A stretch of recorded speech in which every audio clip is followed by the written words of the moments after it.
MSNBC recently ran an article saying parents of high school students don't believe ACT and SAT prep courses are as effective as they once were. Marie Hoyt of Huntington Learning Centers in Fayetteville says using real tests from previous years is the smart strategy not every prep course offers.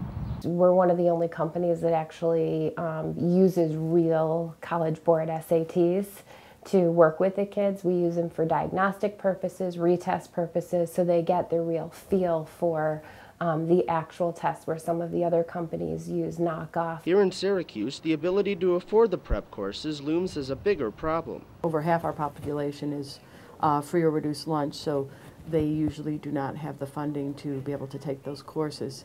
The inability of students to afford the prep courses results in lower test scores.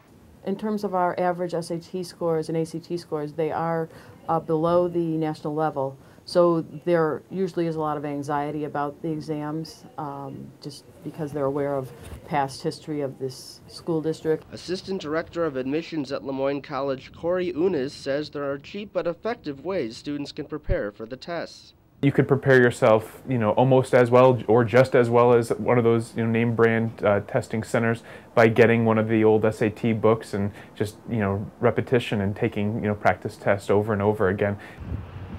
While students that cannot afford to take the SAT and ACT prep courses might be at a disadvantage, merely taking the test might prove to save some money down the line. One family who came in, and because of the increase in scores, it saved them $10,000 a year in tuition.